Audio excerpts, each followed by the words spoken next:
We're going out for a walk today. Let's go see and let's go play. Let's go outside for a walk today.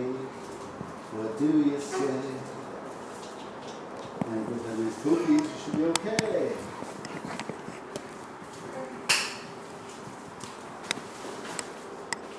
Okay. You want to put this in your pocket? So do you want to start interviewing who I am and this and that, and then I'll go briefly into the background and I'll explain it in some detail. Good afternoon, Daniel Lacesa, the Harmonic Reb. I've developed and have, through Hashem Yisbarach, been trying to implement and understand greater the correlation between music and Hebrew, the language, the Hebrew letters in particular. I've been working on a process where I assign musical notes to the Hebrew letters. Now, when that's ascribed harmonically, the 22 Hebrew letters work out to 3 perfect octaves, whereas Aleph and Sov are both the A, beginning on A as in Do, Re, Mi, but A, B, C. Rather than middle C, you start at A, the 440 frequency in Western music, or randomly assigned to any frequency harmonic structure. A as the tonic root note in the minor scale, 6th degree, 6 degrees of creation, Zimzum, Tzadik to Mem, these are 6 letters apart, separated by the alphabet and Aleph base. And we realize that the Aleph base is the pathway to life. It's Eitz Chaim. The tree of life, the tree of knowledge, is the treble and bass clef, the upper and lower worlds, separated only by the Aleph and Sov, both with their feet firmly established on the earth. That's why you'll see the shape of the letter Aleph has the 2 feet on the ground, just like the Sov. They interchange harmonically. Interestingly, there's 4 harmonic equivalents in the 3 octaves. And if you think of it in this term, it's 7s by adding each together.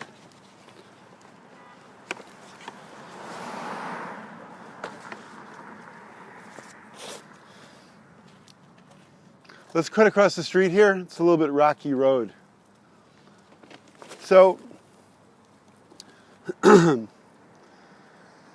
there's nothing new about assigning randomness to order, in particular Fibonacci numbers, pattern numbers, sequence numbers, assigning Bible codes from letters and patterns. This is nothing new.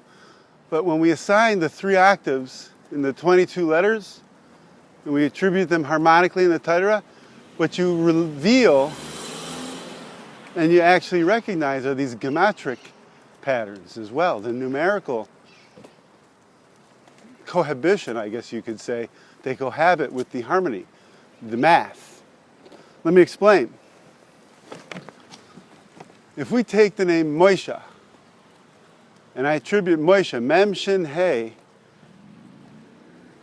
Aleph base, the order, we know that Mem to Shin in the Aleph base are 9 letters apart. Mem to Shin is 9 letters. And if I get Shin and I go to He, descending 17 letters to He, it's 9 and 17. Now when I add these 2 numbers together, I get 26. Now 26, Chaf Vav, is the number of Yud Kei Vav Kei, the Gematria. If I assign the first 10 letters, 1 is Aleph, 2 is base, Yud Kei Vav Kei obviously is 26.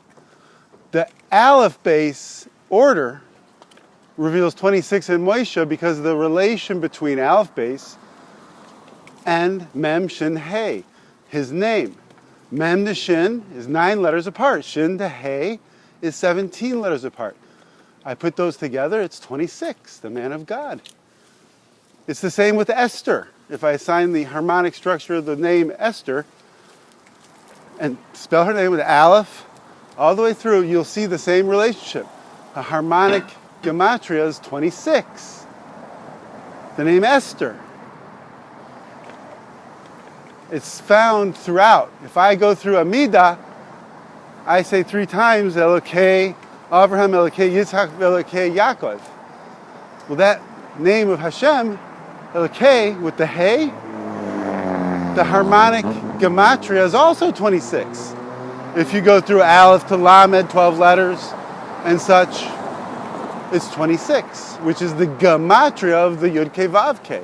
So the correlation among the harmonic structure and Gematria becomes more readily apparent as you reveal words in the Aleph-base relationship in the Torah.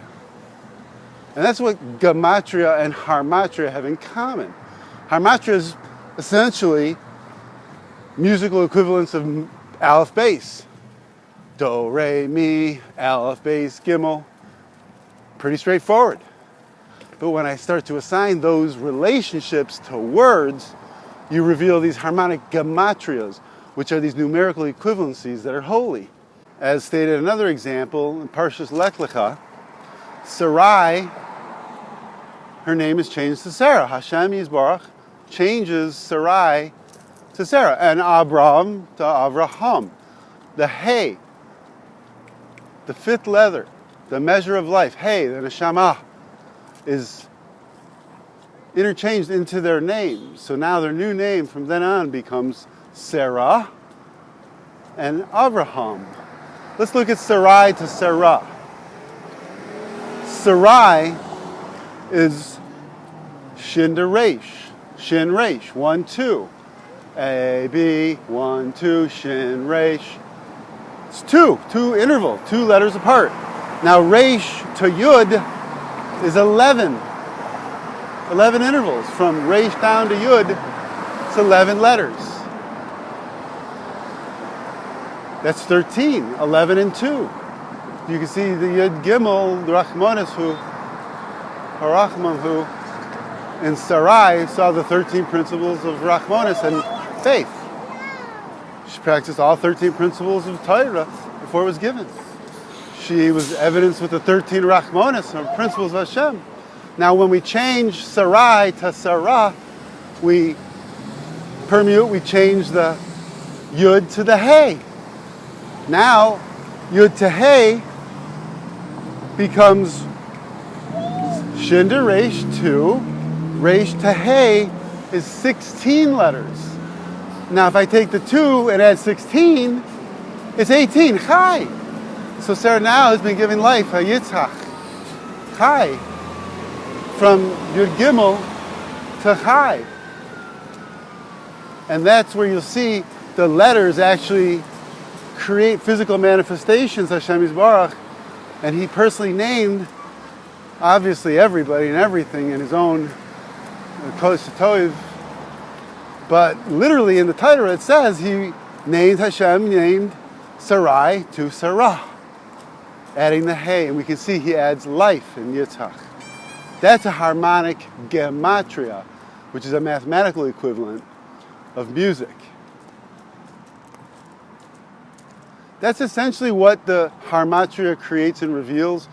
It uses music to edify and to create substance, but there's also mathematical sequences that create these gematric meanings in the Torah.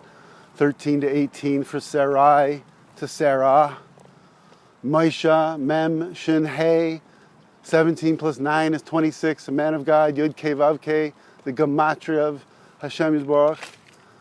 And these mathematical sequences are no coincidence. There's no such thing as a coincidence in the Torah.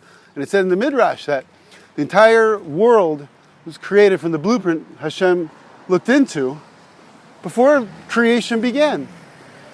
And it's Bereshis Baro, Bereshis, Barei Shir, the head shir. The Torah is the head symphonic shir of creation. And we can realize this through the actual music language, as opposed to just a nice filler. And this is why the Leviim were required to play music during the offerings, during the sacrifices. They were not accepted unless they were with the song. Okay. What's going on, young man? Oh, tell me you didn't. Oh, good.